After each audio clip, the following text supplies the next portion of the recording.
Hi, everyone. This is Frashonda, and I want to welcome you to my first podcast titled The Dietitian Against Diets.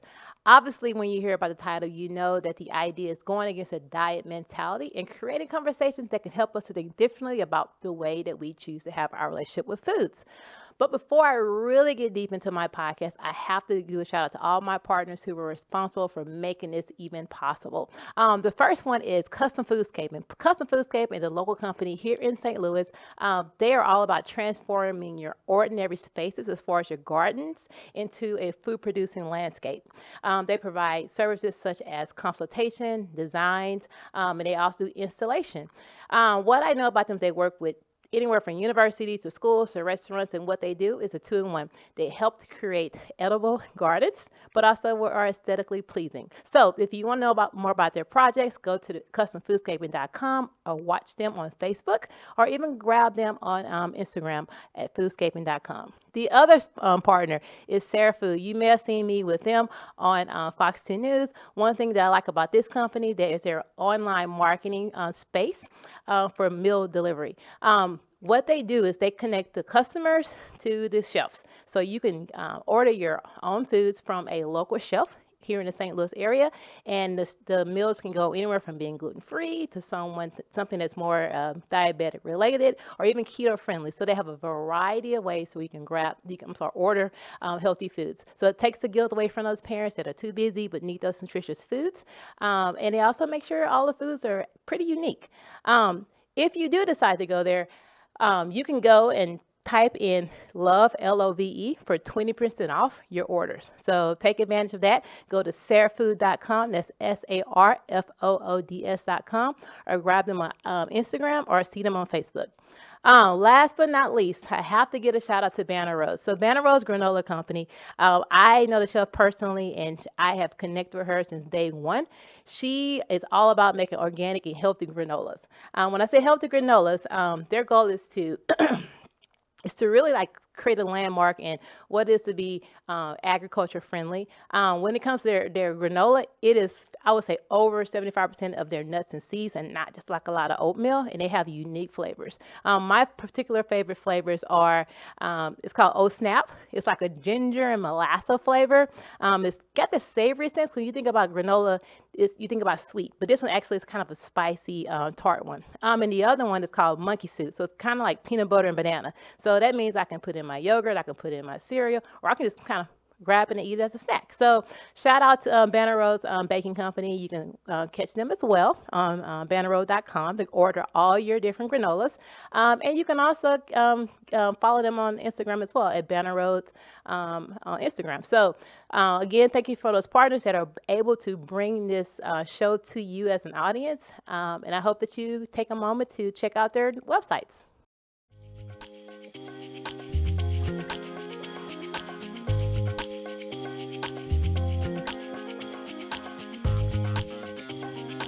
This program is brought to you by Midwest Dairy. Now, I can say as a dietitian, I totally recognize the number of health benefits that comes from dairy products. And I also see the variety in ways in which I can implement it into my day. Whenever my day is busy and I have a last minute meeting I have to run to, the first thing I do, I grab my string cheese stick and I put it in my back pocket because it is my savior on a busy day. And what's the most enjoyable thing that I have in the morning is my fresh blueberries on top of my cottage cheese. It's so refreshing and I feel so satisfied. So yes, I totally choose this because it's tasty, but I also know the nutrients that it provides for my health and provides for my life. So one thing I can say about Midwest Dairy is that they are all about spreading the importance of dairy and the essential nutrients that comes from it. They're also about connecting us with what it means to be sustainable.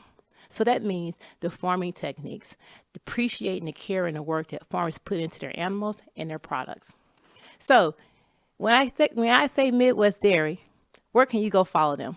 How about Instagram? Yes, they're on Instagram. If you go to Midwest Dairy, you will find them. You will find beautiful pictures. You will be able to interact with how they connect to the world. And guess what? They also have some good, unique recipes that I have already started making. If you go to dairygood.com, you will know what it means to be undeniably dairy. Get recipes, get inspiration, get stories, and really learn what it is to be healthy when it comes to your dairy products. Purpose of my podcast is, as a dietitian, I always want to bring and connect my nutritional knowledge to those who are part of the nutritional world. And I will tell you, when I started out, so let me start off with my guests. I'll introduce my guests first. We have Mark and Donna Fellwocks, correct?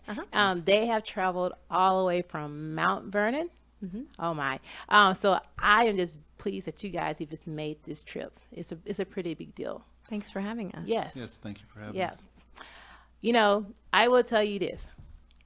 When I was, in my profession as a dietitian, we are always taught and we know the benefits of whatever comes, any food, I know all the benefits to it. But there was the disconnect between where it came from, you know? And so over the last year, I have really gotten more engaged into the farming industry. I've been to several different conferences and spoke at a lot of different ones. And my perspective of what a farmer is has completely changed. And I don't want to say weird, but I feel like it's so enlightening because I feel that in society, there's a disconnect to what they are. People view a farmer as someone with a straw hat on and a plaid shirt and with a pitchfork. That's not what I saw, nor were the people. And I fell in love with the farmers there. And so as I'm doing more of these talks and I want to like open up these platforms, I thought it'd be a great idea to have you guys on today. So I really appreciate you guys coming. So tell me, you guys drove all the way from Mount Vernon. How long did it take to get here? Just under 4 hours. Okay. And you guys have to leave what time? Early in the morning, I'm assuming. Well, my typical day starts about 4:30. I got up at 5. We got ready and left about 10 till 6 and drove up But we here. usually get up early, so Nothing new. nothing Yeah, I new was for gonna say, that's us. probably what time you wake up anyway. You Yeah. just made a trip this time. So you guys wake up at 4:30 in the morning. You know, that's the one thing I can say about farmers.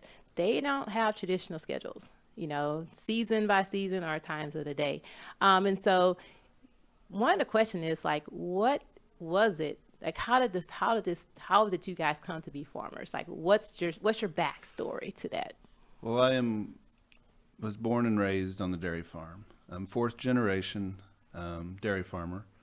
We're a century farm. Been there since my great-great-grandpa bought it off the railroad back in the 1890s. I don't know. It's been my whole life. I mean, waking up as a kid, you went down, you did your chores, fed calves, milked with mom and dad, went to school. I mean, that was my life. That's all you knew. That's all I knew. When I did graduate high school, I did go out and build houses for 10 years, part-time, and worked on the farm, helping dad out. Yeah, we always helped on the farm.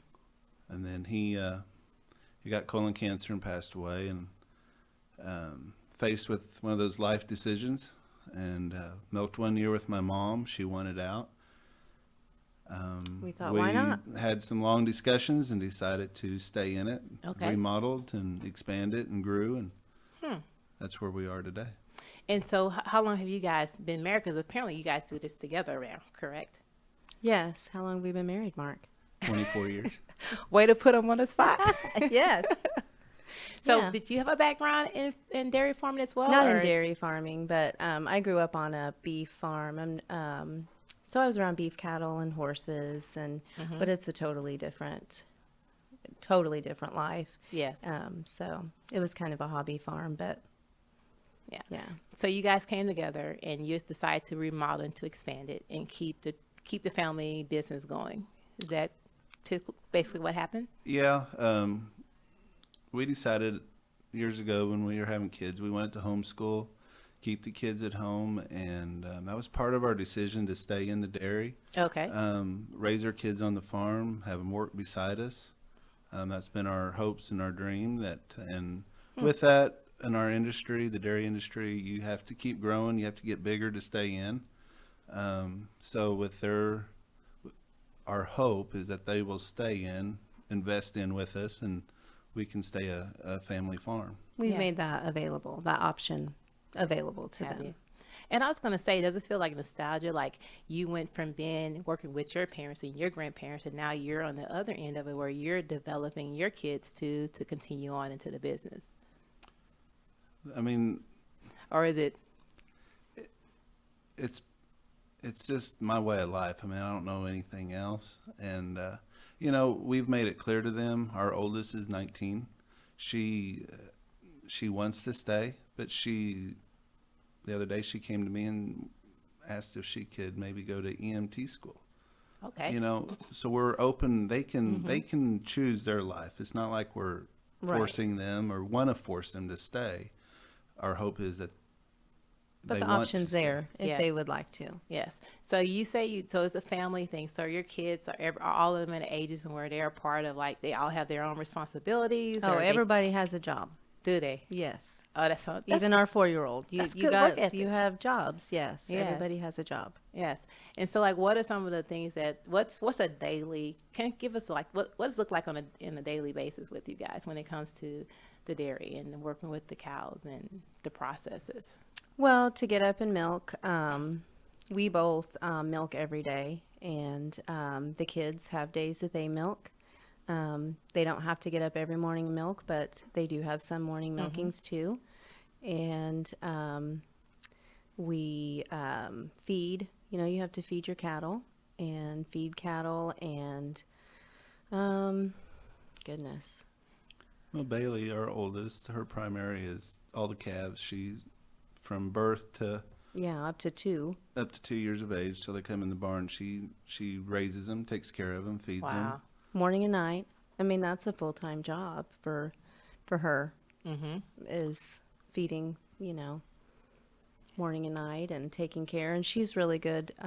Our local vets are really good about working with our kids. Okay. And so she does, you know, things that we would normally call the vet out for. You know, she has a passion for that and enjoys that. And so she, Which I think has rolled over to she got on the volunteer fire department. And now she Yes. wants to possibly go to EMT school. Yeah. yeah. She's a natural with that, with treating cattle, and she has a passion for it. So it may roll over to like the EMT school and being a paramedic maybe one day, which for me would be just as exciting if she would just stay on the farm. So it's whatever our kids want to do and wherever they want to go. Yes. And that's good because a lot of times you, as a kid, you grow up into like your family. This is what your family do for a living. Right. That's that expectation that you should do it. And being able to expose them and to teach them these work ethics, which they're getting every day on the farm, it can transform into something that they find that they can do that in a different way. Right. So I really think that that's good. How like your daughter, like she enjoys caring for the farmers, for the cows, and she's working alongside the vet, so she's learned the medical part of it. Right. But now it's turned into how can she help others? And Right. I just you You're never right. know. Work ethic. That was our big thing, is we wanted our kids to have a very good work ethic, and yeah, I think that's kind of what our main thing was. Well, for to wake up at 4:30 in the morning and do the same thing as far as caring for the animals, and I mean that can help but create more work ethic. You know, I think about more of the kids in the urban environment or my kid. Good work ethics, but if you don't grow up with these are your responsibilities, and if we're doing this as a team, as a family, then things are going to fall apart. And I Right. think it's two completely ball fields when it comes to how kids are raised. But my family, my dad and his side of the family, they had a farm. It was more, they were from Louisiana, so it's like a cotton field. And he would have to leave during school sometimes to go help the family out. It was 10 of them. So I kind of got a little bit of experience from what I've learned and heard, but I know that a family working together is what keeps, that's the most valuable piece when it comes to building something like this. So that's pretty cool. That's pretty cool. So that's the life on a farm. What is the life off the farm? Like, what are some of the things that you guys do? Like, who are you guys besides dairy farmers? It's more to it than that.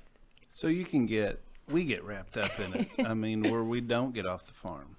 You get into your daily routine, and so that's something we have to watch and what we try to watch. I love hunting. I Okay. love football. I love baseball. We come up here to St. Louis to a game at least once a year. Okay. Go to try to watch the Chiefs. I mean, our kids, Hayden, he loves hunting. He's all about hunting. It's anything that moves, he loves to go out and hunt. But we all have to work together to make it work for someone to be able to do that passion that they have. Okay. We all, you know, we So if one person like us gone today up here, they had to pick up the the kids slack. went out and started milking. All the chores are on them. All the feeding is on them. We do have some. We have one employee. Okay. that's there, but it also involves them staying there today and working to allow us off the farm. So if somebody wants off the farm that day, other people have to pick it up. So, It's kind of like like a job. Like if someone is calling sick, someone has to come in and fill in. It is. exactly. Wow. I mean, that's just even more of a bigger reason as to why it's important to, you know, build a connection with the family and keep things consistent and going. Because I was actually going to ask you that question, like, okay, if you're every morning waking up at 4:30 to get everything going, and today you guys drove, like, what? I was wondering, like, what's your plan B? What's the default plan? And basically, it's the family. Family backs us Yeah. up, and we Everybody back pitches in, and Yeah. yes, they know if they want to go hunting. And I used to love to go hunting, but I just don't anymore because they all enjoy it, and Yes. you know, I want them to be able to go, and so then I'll try and pick their slack up. So, what are your kids' ages? 19. So our oldest is 19. Then Hayden, he is 15. And then our daughter Riley is 13. Okay. And then we had a child that passed away, Chloe. She would have been 11. Oh, sorry to hear that. Thank you.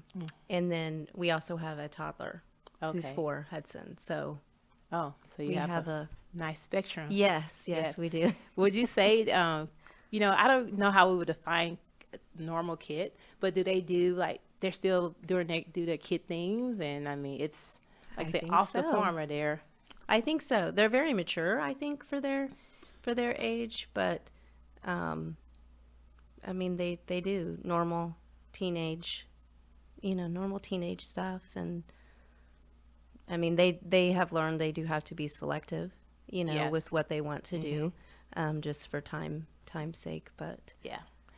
So you guys, let me clarify this again. You are husband and wife, and you have a farm and your family. So that means every day you guys are working like side by side, 24/7. 24/7. Correct. So I'm sure that's the joy of your life. But kind of tell me, like, I mean, as a married couple, yes, you are guys are farmers, but you're also a married couple. Like, how do you like navigate through like some of the small pet peeves, or how do you. It can put stress on the marriage very, very much. It does. I don't know. We've made it work. We've had our struggles, of course, and we've had our good times. I wouldn't want it any other way. I love being able Yes. to be with her all day long. If we're down in the barn or we're out working cattle, I love her beside me. Nice. Wouldn't want it any other way. Wouldn't want her to have a job in town and be away. I don't think that would work for us. Yeah. I think we kind of know what each other needs. Like usually if we're working cattle or if we're doing some, I just know what he needs. And so he doesn't have to say anything. And if I'm gone that day, you get frustrated because nobody else can read your mind, I don't think. Yeah, it's kind of like you guys just in sync. I mean, it's just a natural. Well, I mean, you think we at have 24 to years, be. probably. Yes, and we do. We have to be. And it is hard because we're both stubborn people. Yeah. So that does make it hard. When it comes to like the decision making, when it comes to like the business in regards to whether to expand or whether to go a different route, or like how does that conversation happen? Do you guys just come together and just make the best choice for the family? I think we come together. We pray about it. That's our main, any big decision like that, we pray about. Communication. Probably struggled the most with that, but as we get bigger, management changes, our decisions become bigger. I mean, more room there for failure. So we have to just keep working on that and communicate. We've talked about making a business meeting. Make it more formal. Because we don't, I mean, we don't go out on dates usually, we just don't have time. And, we've kind of turned our dates into either a farm meeting or a Sam's Club run. But, we've got to get to that where Making time. we have for each other. a weekly meeting to be able to discuss things. Yeah, yeah. I mean, that just goes to show just how much time and dedication you're putting into the farms, into the cows. Now, one thing that I don't think people recognize is how much you care about your animals and how much you care about the end product. And the fact that you're putting in so much, I mean, you guys have everything is pretty. I mean, it's everyone knows what to expect, and that you're able to kind of keep that going. So can you speak a little bit about just what things you have guys have put in place to make your farm and your dairy products successful? Well, we love our cows. Yeah. I mean, that's the main thing. We love our cows. Yes, they make money for us, but Just I mean, just hearing that, I mean, those are 3 words, very simple, but it goes deep because people don't know like how important those animals are. You're right. When I went to a dairy farm in Chicago, near Chicago area. It was the first time I went, and I fell in love with the cows, but I also fell in love with how they were treated. I mean, they were like in cow heaven. I mean, heaven hotel over there. I mean, they make sure they're cleaned. They had comfortable living, comfortable space.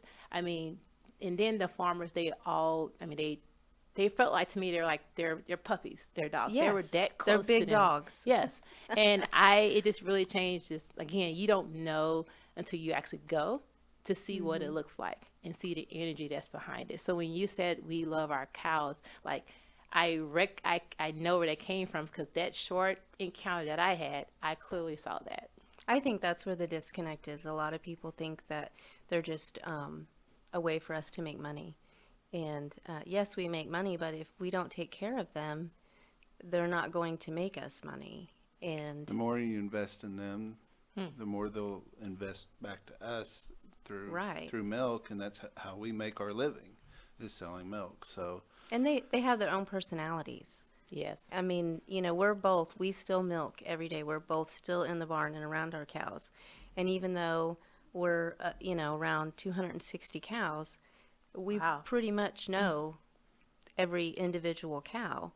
And, the ones that, you're going to go out and pet on them and, scratch They on them. love too, huh? Yes, yes.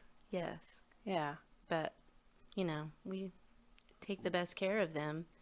And also, we drink our own milk. So, why would I want to produce True. something? Why would I want to produce something that I don't want my own children to enjoy and, Yeah. Totally makes sense. Yeah. Yeah. Were you going to say something, Mark? I think you're. well, we did an expansion last year. We put in some new wastewater management practices. We're not only all about the cattle, but we're about the land too. Yes. Taking care of the land and what it provides for us. So it's everything all day long. That's what we try to do, is take care of and put back better than what was there to begin with. Through care of the cattle, Bailey raises our baby calves. One got sick last week, and unfortunately it passed away. She came into the barn crying. She puts her heart and soul into them, trying to raise them and give them the best care. And I mean, she came in the barn crying. It was one that she had gotten attached to, and it's so there's huge life lessons that they're learning each and Yes. every day too. Wow. And that's, I mean, because you're so connected, they grow up respecting animals, learning how to care for animals, so it's, to me, it allows the love to expand. you know, and they're obviously going to turn into good people because of that, you know. Well, we hope so. Yeah, that's always the goal. That's when it always comes the to goal, parenting. yes. We're hoping that it Yes. happens.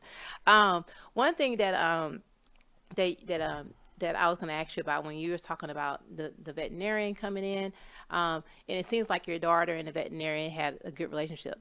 So is it like a nice community feel when it comes to like your connections with other farmers or other like healthcare veterinarians, for example? Is it a community situation? Like, do you guys get a chance to like interact with other farms? How does that look? That feeling was there years ago. I mean, it's probably less today than what it has been. I mean, we have, yes, we have a very close relationship with our vet. Yes. I can call him anytime, ask him any question.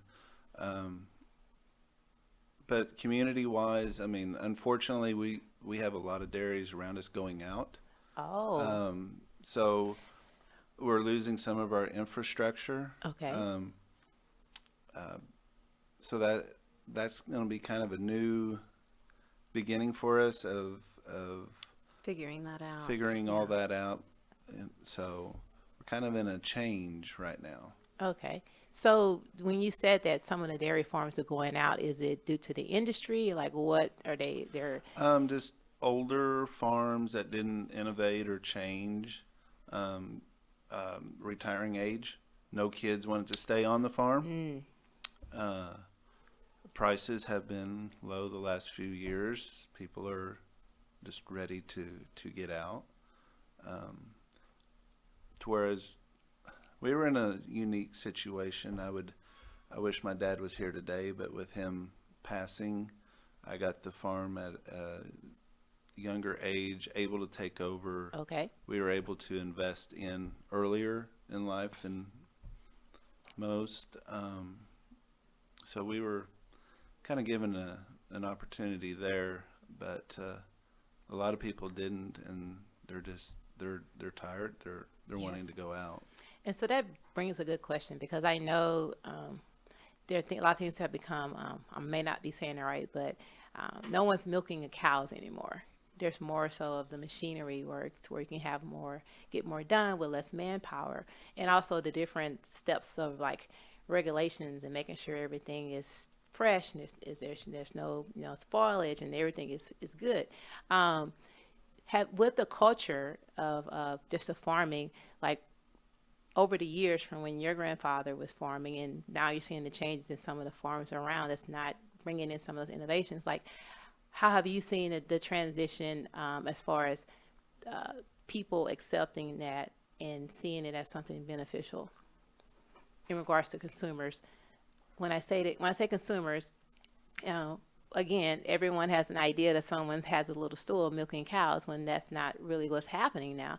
But then they may have hesitation on, is it still clean, or what is the process, or what kind of check marks do you guys have leading out there? What have you seen has changed as far as evolution over time? So one big thing out there is antibiotics in milk. Yes, we I heard that. we test our milk on the farm before it leaves, that it has no antibiotics. It gets to the milk plant, processing plant, before it's ever unloaded. It's tested for antibiotics again. Oh, okay. So there is 0 antibiotics in We are milk. so highly regulated. There is no chance of milk getting through with antibiotics in it. That's one big thing out there that people don't understand or question. Yes. Hormones. I love how John is like, she's just no nonsense, like none of that. It's like, Well, none of it that's happening. irritates me because I have 4 children and all of my children drink milk, and I'm not going to produce something. I have always been a very health conscious mother, and when people start talking about that and start going into the plant-based products, there's just a very, it's not as clean. They tell me they want to eat clean eating. Well, our milk is as clean as you can get. Yes. And I'm not going to produce a product. Just like our meat, if our cows go to slaughter, I'm not going to produce a cow and put it in the system to where it has an antibiotic in it, first we would be notified and we would never be able to sell a cow again. For my children to go and eat at McDonald's, or I'm not going to do that. I don't take my kids to the doctor every day, every sickness. So I'm not going to put that through milk or through meat. And we work very hard, and we have so many friends. All of our friends, all dairy farmers, we work very hard to provide the cleanest. Yes. And that's, I mean, I've seen it in every farm that I've gone to. And it's when I hear people say, oh, it's antibiotics or it's hormones in there, I'm like, you have no, first of all, why would someone want to put that in their product if Right. it's harmful? And you have no idea of the so many steps or regulation that has to go through before that milk is even put out there. Exactly. So I'm Correct. glad we're having this conversation because that debunks the idea that you're drinking hormone-filled milk. Like, No. if anything, it's nutrition is filled milk. It's all the essential nutrients that our body needs, you Right. know. And you asked me a question earlier about how I feel about low fat milk versus whole fat milk, and I asked you a question of like, what does whole fat milk means? And so I would love to hear what you know as the benefits of a full fat milk or full fat products. Well, we eat all full fat milks. All my babies were transitioned over to full fat milk. The health benefits are tremendous. Children's brains need that fat for developing, and it's just, low fat. Everyone thinks low fat is better, but I don't know. In the research I do, I just don't bring that into my home. I just full fat sour cream. What I think is that the word fat it's a negative connotation Yes. to it. Yes. And we can go all the way back to the sugar industry and how they gave fat a bad word because sugar, So I just think people need to realize full fat means full nutrients. Exactly. It's not It's not a harmful bad to your word all health. the time. Yes, Right. it's not harmful to your health. It's enriching your health. So I'm glad, like the saying that as a farmer, as a mother, like this is what you do and this is why, and just kind of help those community, help those people that are out there. It's not always just because something's low this and low that doesn't mean that it's better for you. Exactly. Well, that's just like chocolate milk. Our local store sells the brand that our milk goes to. They Okay. sell it in the half gallons in full fat. Now I can get 1% cheaper in a gallon, but my kids will not drink it. They will not drink it at all. There's a huge difference in the taste and they'll tell me about it. Yeah. And I used to not, I bought into the sugar and the, being very health conscious for my kids, and I didn't give them, chocolate milk. It was just whole milk, just straight white milk. And then, what do you negate? Do you let them have the chocolate milk? Really, the sugar content in it, when you really do the math, is not that huge, but the benefits from it Yes. are very huge. And that's what I was going to say. You have to gauge your cost versus Yes. benefits. But I think it's marketing is a powerful beast. Yes. And the moment someone says something negative or they create some sort of story about it, society is going to go the opposite Yes. direction. So as a dietitian, one of the things people ask, like, what are the good ways to get protein in for your young athletes? Not just milk. I push chocolate milk too Yes, because chocolate milk. you need the sugar. It's not, you're not drinking a sugar bomb like a soda. Exactly. You're getting all those nutrients in your system that your body needs. Yes. So it's instead of like just, finding ways to market things that, will can create a falsehood, how can we bring this conversation to recognizing that benefits comes across the board when it comes to any dairy product? And that's something that I strongly support. So obviously as a dietitian, when it comes to nutritional eating and clean eating, I call nutrition intentional. I call food just what we put in our mouths because you are seeking nutrients for your body. So being on the farm, the dynamics of your life with your family and things like that, like how is nutrition important to you and how do you guys seek ways to make sure that's a constant in your family's lives? Nutrition is huge for me, and it's changed over the years. Um, and I've learned to be okay with the season that we're in right now. Okay. We don't have as much help as we need, and so I basically we eat 3 meals a day at home. We don't eat out a lot. Our kids are home during the day, and I have 3 teenagers, and I also feed our employee, and so it's not as, I could used to, I tried to be very conscious Okay. with carbs, with sugars, with, but there's seasons. And I've taught my kids good eating habits. And we do focus on proteins. But I do have to put some carbs in there to make that stretch, and it's okay. Yes. And but they know nutrition wise what they should eat, and I try and make it available. You know, we're in a season now where things maybe have to be a little more packaged than what they used to have to be. But they're not eating candy bars. They're not, they're eating good food. I Yes. always try to make sure that there's good food in the refrigerator. And with that, there's always cheese and milk, because that is like, That's your go-to. that is. We consume a lot of cheese. We eat a lot of cheese, and that's, I mean, for our toddler, that's cheese sticks. Those are like the best snacks. Oh my goodness. That's the best snacks to have. And so, yeah, that's just kind of how, I don't know, what would you say have our eating with nutrition? And I don't know.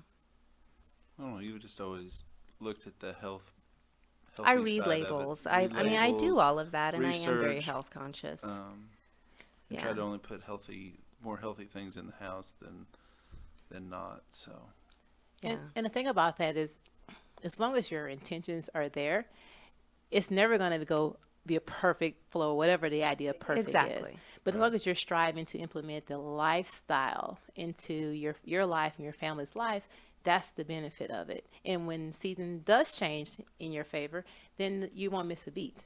Exactly. So knowing that is a short-lived thing, it's not your new habits or your new lifestyle. It's going to come, it's going to go. But the fact that you make it important to bring in clean foods, healthy foods, because not just because you're told to do it, because you know that's what your body needs. That's how we're going to continue to keep this farm going. It's how we're going to keep this generational thing going, because we're bringing in the right nutrients from our body. And so that's, to me, what's more important. And we do need different nutrients. My kids have realized than even their friends. I mean, we eat different than their friends, but we work different. So, and I've had to adjust that, having different snacks and things in the house, because, I mean, we do work from 5 in the morning until, usually not including harvesting or anything, we're out until after 9 o'clock PM. p.m. Wow. So we have very long days. And so, yes, we a lot of times eat 3 meals a day. And, breakfast is usually an egg, protein, some sort. Okay. We have a lunch, and then, my kids can't survive on just yogurt and some grapes for, the evening meal. And so, They need more. we do consume more food, but we do, they are a lot more active, I guess, than. Yeah, they're constantly moving and constantly doing things, and they're constantly growing. Right. So because of that combination, it's important to make sure that they are getting more nutrient dense foods into their system, because their body needs it to grow and to be able to burn Yes. for energy. So no, I think that's totally great. Well, I know that, like I say, you guys drove 3.5, almost 4 hours here, and having this opportunity to have this platform. So my question to you is, if I were to sum it all up, what is your passion and your reason as to why you want to continue this for your future generations, and why you want to just have that voice to help people to really see who Mark and Jonna are outside of their farmer hat? For me, the passion is I love what I do. I mean, I love being around the cows. I love being on the farm, jumping in the tractor, going and feeding cows to whatever, tractor work. I love my kids being around me all day, working beside my kids, working beside my wife. Why we're here today is partially to promote dairy.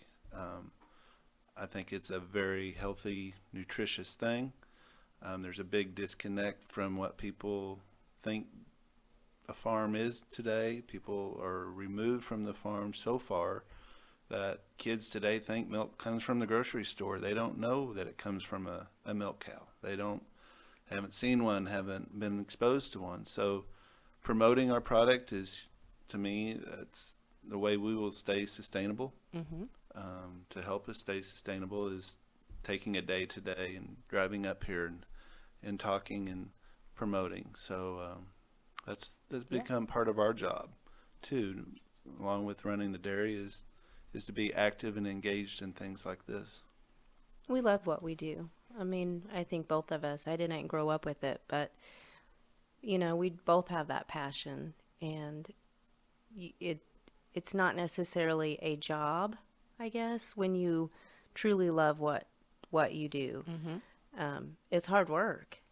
I mean, it's hard work. You have to love what you do to You do this do. every day. I don't know if I ever day. considered getting up in the morning and saying I'm going to my job. Yeah. I don't know if I ever think that. I get up and go out and do what I love every day. Sure, there's some things inside of that aren't always fun and that It's you not can say that always you love, fun. but You wouldn't trade it. I wouldn't trade it for No. anything.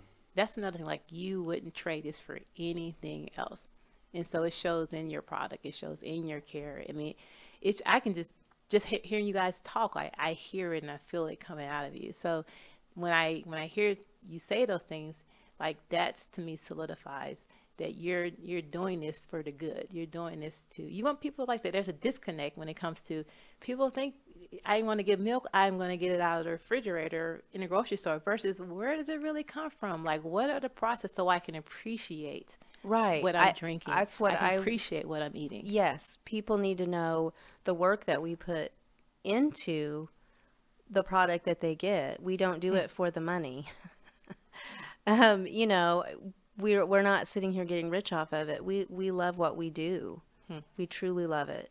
Yeah. And, we are dairy farmers. I know people That's so have great. a different, what they think of dairy farmers, but we're just normal people. And all of our friends that are dairy farmers are just normal people with families trying to live their life and earn a living, doing what they love to do. Well, I thank you guys both for coming up here. I mean, like I say, you have to have you're not just coming up here just to have a quick conversation. You come here to promote and to educate and to expose the hard work and care that's been put behind what you do for a living. And not only that, you love what you do for a living, and I so appreciate that. Is there any way that anyone wanted to connect with you guys? Do you have any social media? Do you have any Facebook or something that we can learn and know more about you guys or what you represent? Or We've talked about getting like a Facebook, a dairy, Okay. page. We haven't yet. well, you know what? When you do, Okay. you reach out to me, and I actually at some point I would love to come down there and check you guys out and That'd be meet great. the family and all We'd those love things to like have We'd you. love to that. have you and Yes. show you around. Yes. Well, Mr. and Mrs. Fellwocks, thank you guys for coming. I enjoy our conversation, and I hope one day soon I'll get to come to your humble abode. Thank you for having us. Thank you. And another thing, thank you for doing this, helping promote dairy and nutrition side of it. I mean, that's huge to us too. So thank you. Yes. Oh, you're so welcome. You're so welcome. Thank you guys for coming, and have a safe trip home. Thank Thank you. you.